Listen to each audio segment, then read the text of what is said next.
आज की चर्चा में आपका स्वागत है। आज हम भारतीय साक्ष्य अधिनियम 2023 के दो बहुत ही महत्वपूर्ण हिस्सों पर बात करेंगे, धारा 11 और धारा 12। ये धाराएं इस बात से जुड़ी हैं कि किसी कानूनी मामले में किन तथ्यों को अदालत सुसंगत मतलब रेलेवेंट मानती है, यानी किन बातों को सबूत के तौर पर पेश किया जा सकता है। ये समझना किसी भी कानूनी प्रक्रिया के लिए बहुत ज़रूरी है, खासकर जब मामला जुड़ा हो किसी अधिकार से, किसी पारंपरिक रिवाज से या फिर किसी व्यक्ति की मानसिक या शारीरिक स्थिति से। तो हमारी आज की बातचीत इन्हीं नियमों और उनके उदाहरणों पर रहेगी, ताकि हम समझ सकें कि ये असल जिंदगी में काम कैसे करते हैं। हमारे साथ विशेषज्ञ भी हैं जो इन कानूनी बारीकियों को सुलझाने में हमारी मदद करेंगे। हमारा मकसद है इन नियमों को थोड़ा आसान बनाना और ये देखना कि अदालतें सच्चाई तक पहुंचने के लिए सबूतों को कैसे देखती हैं, कैसे तौलती हैं। तो चलिए शुरू करते हैं धारा 11 से। ये धारा कब सामने आती है? ये तब आती है जब अदालत में सवाल ये हो कि कोई खास अधिकार या कोई रिवाज, कोई कस्टम वो मौजूद है भी या नहीं। तो ऐसे में कानून किन बातों को सुसंगत मानता है? इसमें दो मुख्य तरह के तथ्य आते हैं, है ना। पहला तो हुआ कोई भी ऐसा लेन देन, कोई ट्रांजैक्शन जिससे उस अधिकार या रिवाज को कभी बनाया गया हो या उस पर दावा किया गया हो, उसे बदला गया हो, माना गया हो, जोर दिया गया हो या फिर नकारा गया हो, या फिर कोई भी ऐसा लेन देन जो उसके होने के खिलाफ जाता हो। और दूसरा है खास मौके या उदाहरण, मतलब पर्टिकुलर इंस्टेंसेस, जब उस अधिकार या रिवाज पर वाकई में दावा किया गया हो, उसे माना गया हो या इस्तेमाल किया गया हो, या फिर जब उसके इस्तेमाल पर कोई झगड़ा हुआ हो, कोई विवाद, उस पर जोर दिया गया या किसी ने कहा कि नहीं मैं नहीं मानता इसे। ये धारा खास तौर पर उन मामलों में बहुत अहमियत रखती है जहां पारंपरिक अधिकार या सामुदायिक रिवाजों का सवाल हो, जैसे जमीन के इस्तेमाल का हक या पानी के स्रोत का, या समझिए किसी खास रास्ते से गुजरने का अधिकार। ये दिखाता है कि कानून सिर्फ कागजी दावों को नहीं देखता, बल्कि उस अधिकार या रिवाज के इतिहास को देखता है, उसके इस्तेमाल के तरीकों को और उससे जुड़े लेन देन के पूरे सिलसिले को अहमियत देता है। और दिलचस्प बात यह है कि ये धारा लिखित दस्तावेजों के साथ साथ वास्तविक व्यवहार को भी मानती है। मतलब लोगों ने उस अधिकार को असल में कैसे इस्तेमाल किया या उस पर कैसे प्रतिक्रिया दी, इसे भी सबूत का दर्जा देती है। इससे कानून थोड़ा क्या कहते हैं, जमीनी हकीकत के करीब आता है। अच्छा, अधिनियम में इसका एक उदाहरण भी है, वो मछली पकड़ने के अधिकार वाला, फिशरी राइट। हाँ, मान लीजिए सवाल उठता है कि क्या का किसी खास तालाब में मछली पकड़ने का अधिकार है, तो यहाँ पर कौन कौन सी बातें सुसंगत हो सकती हैं? जैसे कोई पुराना दस्तावेज जी, कोई वसीयत जो के पूर्वजों को ये अधिकार देता हो। बिल्कुल, वो एक ऐसा लेन देन है जिसने शायद उस अधिकार को स्थापित किया हो। और मान लीजिए बाद में के पिता ने उसी अधिकार को किसी के पास गिरवी रख दिया हो, मॉर्गेज कर दिया हो। अच्छा, तो वो लेन देन भी सुसंगत है। क्यों? क्योंकि वो दिखाता है कि अधिकार मौजूद था, इतना कि उसे गिरवी रखा जा सका। भले ही उस पर एक तरह का बोझ आ गया हो, लेकिन यह अधिकार के अस्तित्व को पुख्ता करता है। और अगर मान लीजिए के पिता ने बाद में उसी अधिकार का कोई ऐसा अनुदान, कोई ग्रांट दे दिया हो जो गिरवी रखने की बात से मेल नहीं खाता, हाँ, वो भी सुसंगत हो सकता है। वो कैसे? क्योंकि वो लेन देन शायद अधिकार की प्रकृति पर या उसकी सीमाओं पर या उसके इस्तेमाल के बदलते तरीकों पर रोशनी डाल सकता है। मतलब ये दिखाता है कि अधिकार शायद स्थिर नहीं था, उसमें बदलाव होते रहे। इसके अलावा वो खास मौके जब के पिता ने सचमुच उस तालाब में मछली पकड़ी हो या दूसरों को रोका हो पकड़ने से, हाँ, वो खास उदाहरण वाली श्रेणी में आएंगे, पर्टिकुलर इंस्टेंसेस। ये दिखाते हैं कि अधिकार सिर्फ कागज पर नहीं था, बल्कि उसका असल जिंदगी में प्रयोग होता था। अच्छा, और इतना ही नहीं, अगर कभी अंक के पड़ोसियों ने उसके पिता को उस अधिकार का इस्तेमाल करने से रोका हो, तो वो विवाद भी सुसंगत तथ्य बन जाता है। क्या बात है, मतलब विवाद होना भी सबूत बन सकता है। हाँ, क्योंकि विवाद ये दिखाता है कि अधिकार को चुनौती दी गई थी, या शायद उसकी सीमाएं साफ नहीं थीं, या उसे मान्यता नहीं मिल रही थी। ये सब पहलू अधिकार के होने या ना होने के सवाल को समझने में मदद करते हैं। तो आप देख सकते हैं कि धारा 11 कैसे दस्तावेज, लेन देन, इस्तेमाल के पैटर्न और यहां तक कि झगड़ों को भी एक साथ लाकर अधिकार के वजूद की पूरी तस्वीर बनाने की कोशिश करती है। ये तो काफी दिलचस्प है। ये तो हुई अधिकारों और रिवाजों की बात। अब धारा 11 के बाद एक और अहम पहलू पर आते हैं, धारा 12, जो मन की स्थिति स्टेट ऑफ माइंड या शरीर की दशा स्टेट ऑफ बॉडी से जुड़े सबूतों को देखती है।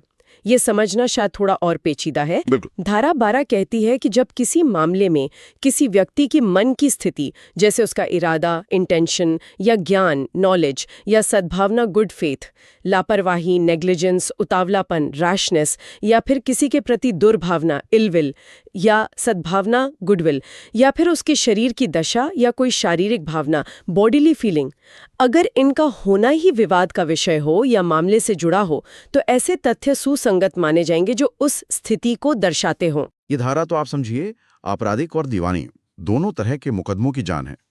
सोचिए, हत्या के मामले में इरादा साबित करना कितना जरूरी है, या धोखाधड़ी में यह साबित करना कि अभियुक्त को पता था, उसे नॉलेज थी कि वो धोखा दे रहा है, या फिर लापरवाही से हुई दुर्घटना के मुआवजे के मामले में वहां ये दिखाना कि प्रतिवादी लापरवाह था।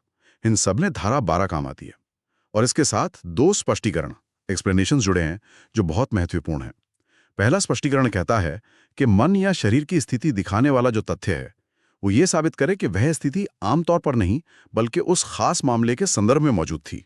अच्छा, मतलब अगर कोई कहे कि भाई फला व्यक्ति तो है ही लापरवाह किस्म का, तो ये बात आमतौर पर सुसंगत नहीं होगी। सही कहा, बिल्कुल।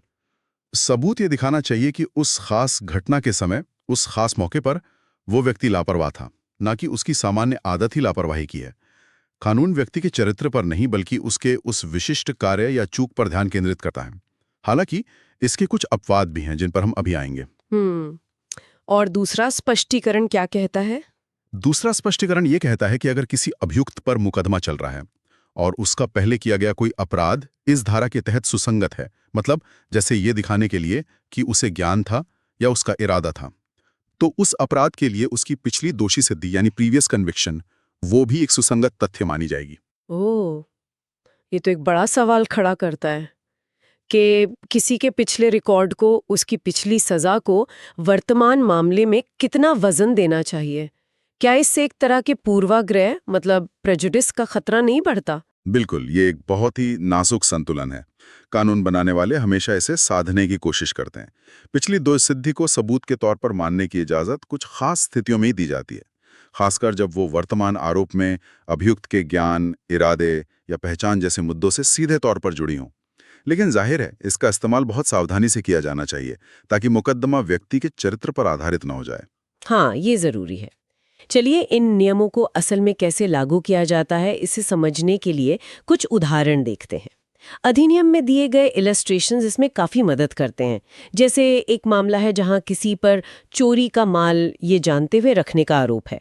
उदाहरण ए। हाँ, इस मामले में अगर ये साबित होता है कि अभियुक्त के पास वो खास चोरी की चीज थी और उसी समय उसके पास और भी कई चोरी की चीजें थीं, तो ये तथ्य सुसंगत है। क्यों? क्योंकि एक साथ कई चोरी की चीजों का मिलना इस संभावना को बल देता है कि उसे पता था, उसे नॉलेज थी कि ये माल चोरी का है। यह उसके ज्ञान की मानसिक स्थिति को दर्शाता है। अच्छा। और वो जो जाली नोट वाला मामला था, उदाहरण बी, उसमें भी ऐसा ही कुछ है। अगर कोई जाली नोट असली बता कर देता है और उसके पास और भी जाली नोट मिलते हैं, तो ये सुसंगत है। बिल्कुल। ये उसके ज्ञान या इरादे, इंटेंशन की तरफ इशारा करता है कि वो शायद जानबूझकर ऐसा कर रहा था। और यहां दूसरा स्पष्टीकरण भी लागू होता है। अगर उससे पहले भी जाली नोट चलाने के जुर्म में सजा हो चुकी है, मतलब प्रीवियस कन्विक्शन, तो वो पिछली सजा भी इस मामले में सुसंगत तथ्य बन जाएगी। ये दिखा सकता है कि उसे जाली और असली नोट का फर्क पता था और उसका इरादा शायद धोखा देने का था। ये तो आपराधिक मामले हुए। दीवानी मामलों में ये कैसे काम करता है? जैसे वो कुत्ते के काटने वाला उदाहरण था, उदाहरण सी। मान लीजिए ब के कुत्ते ने अ को काट लिया और अ हर्जाने का मुकदमा करता है। अब अ को यह साबित करना होगा कि ब को पता था कि उसका कुत्ता खूंखार है, यानी ब के ज्ञान, नॉलेज को साबित करना होगा।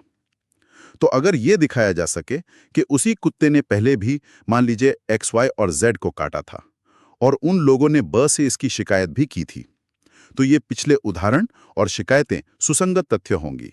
ये दिखाती हैं कि ब को अपने कुत्ते के स्वभाव के बारे में जानकारी थी और फिर भी उसने सावधानी नहीं बरती, शायद।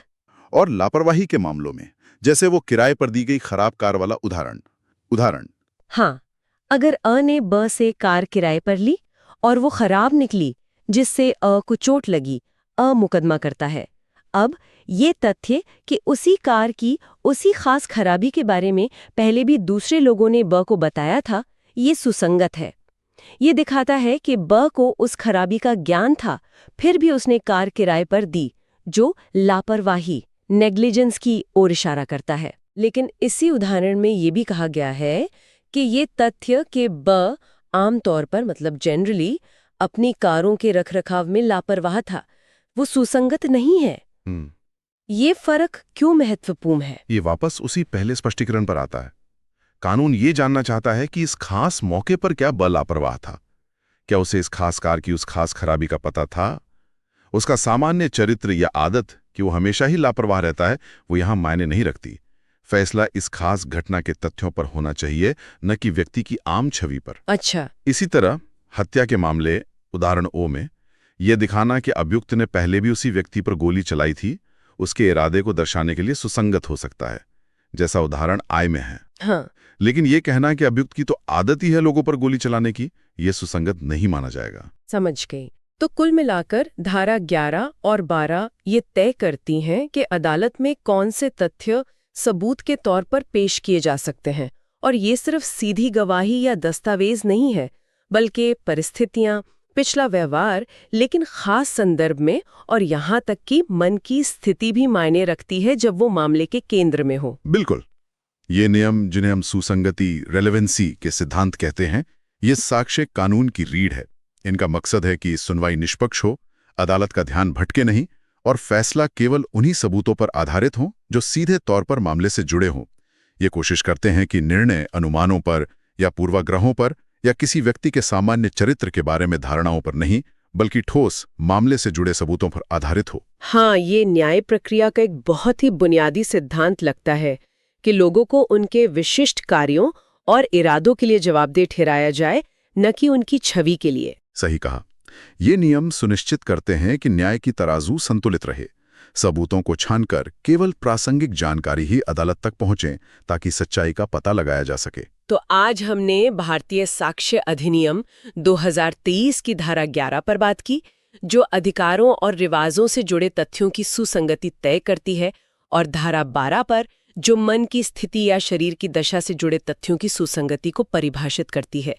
हमने देखा कि कैसे लेन देन, पिछले उदाहरण, खास संदर्भ में पिछला बर्ताव और पिछली दोष सिद्धि भी सुसंगत हो सकती है, लेकिन व्यक्ति का सामान्य चरित्र या उसकी आदतें वो आम तौर पर बाहर रखी जाती हैं। हाँ।